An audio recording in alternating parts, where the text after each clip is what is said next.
ঈদ উপলক্ষে উত্তর দিনাজপুরে ইটাহারে MLA cup knockout volleyball tournament আয়োজিত হলো মঙ্গলবার। এদিন ইটাহার থানা মারনাই অঞ্চলে বালিয়াপাড়া যুবকবৃন্দ এবং সাহিদুল ইসলামের প্রচেষ্টায় এই ক্রীড়া যুগানুষ্ঠানের আয়োজন করা হয়। এদিন সন্ধ্যে রাতে বালিয়াপাড়া মোড় এলাকা মাঠে উত্তর দিনাজপুর সহ পার্শ্ববর্তী জেলা 8টি দল অংশগ্রহণ করেছিল। বর্ণাঢ্য এই ভলিবল টুর্নামেন্টের সূচনা করেছিলেন ইটাহারের বিধায়ক মোশাররফ হোসেন।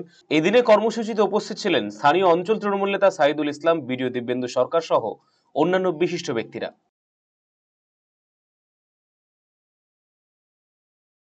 আজকে মারনাই অঞ্চলের বালিয়াপাড়াতে এখানে একটি নকআউট ভলিবল টুর্নামেন্টের আয়োজন করা হয়েছে।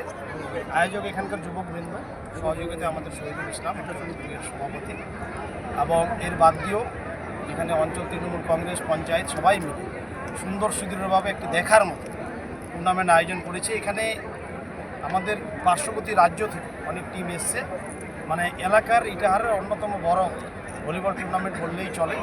এই উপলক্ষে আজকে এখন এই খেলা উদ্বোধিত হলো। খেলা দেখার জন্য মানুষের মধ্যে একটি উৎসাহ উদ্দীপনা সঞ্চার সৃষ্টি হয়েছে কয়েকদিন ধরেই, সেই হিসাবে দর্শকও দেখা যাচ্ছে।